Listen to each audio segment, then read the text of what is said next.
I'm back for Dust2S's ongoing coverage of the Blast TV Austin Major Media Day. I'm here with magixx ahead of their start in the quarterfinals. So, welcome to playoffs. You guys made it with a 3-0 run. How are you feeling about your run overall in stage three? Well, talking about the stage three, it's fine. We haven't lost a map, but the opposition was not like the top tier teams, excluding Navi, and the match against Navi was the only difficult, like on one map. So pretty fine, I guess, pretty convincing, like to go 3-0 through the group stage.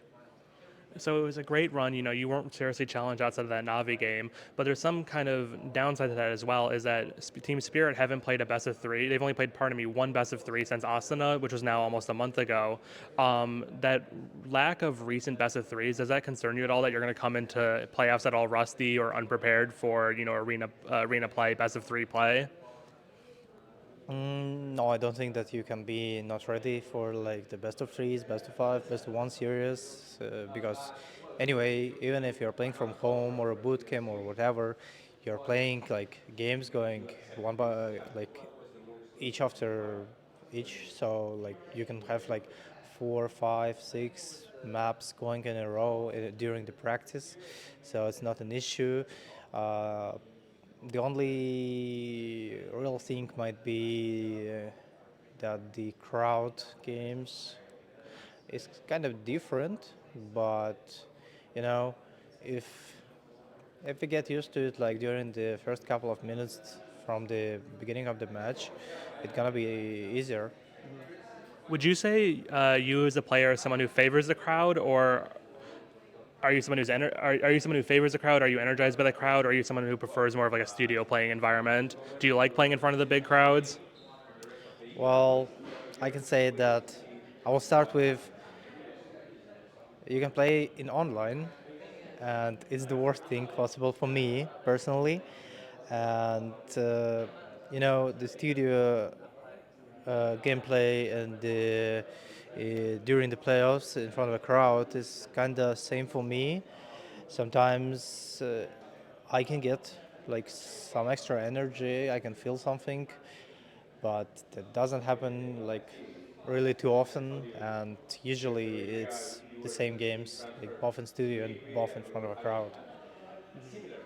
You mentioned the team's practice earlier, and something that was under a lot of attention and scrutiny was a comment Chopper gave that the team doesn't do boot camps. Um, to start, What are your thoughts as a player on Chopper's lineup to sort of do that decision of not having as many boot camps as maybe other tier one teams?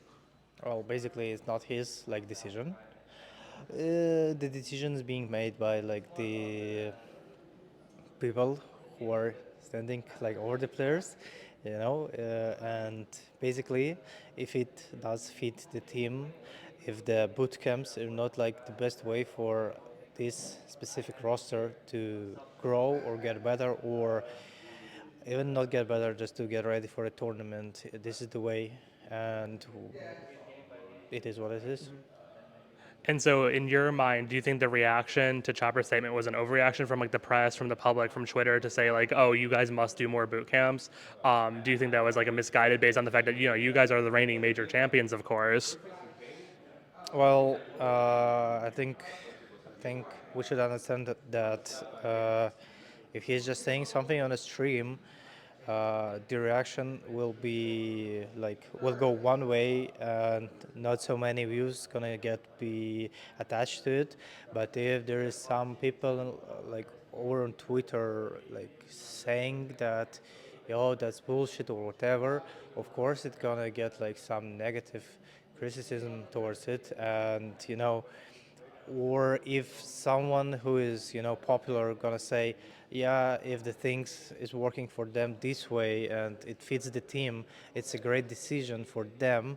It will be flooded by comments saying that they did a great decision. So you can react as you want.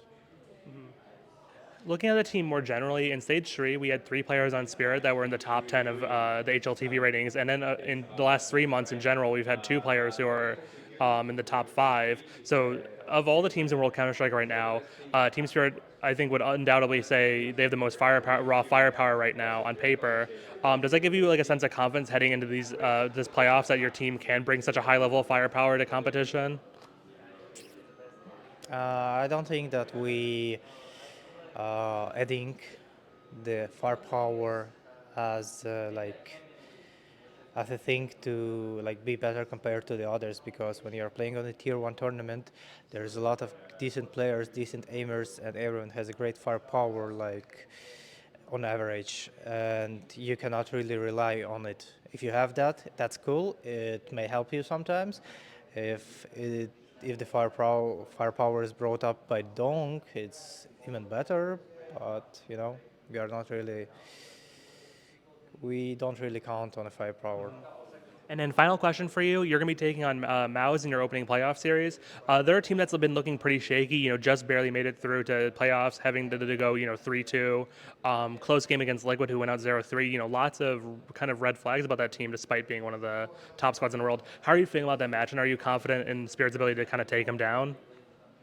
Uh, I think that they're still like among the top 3 teams in the world, and there is a reasons for it, and they have great individuals, and their play style, and they have everything to be like to play good, but the start was difficult for them, so that's the reason it looked shaky. Of course, we have seen their best of threes, which were also shaky, but the main thing is that they made it past the third stage, so they had some time to reset, and after that, they might bring out like the better form, because they've been boot camping before the tournament and been practicing a lot, and at some point, the work you have put into the practice might pay off from you performing better. So that's what I expect from them.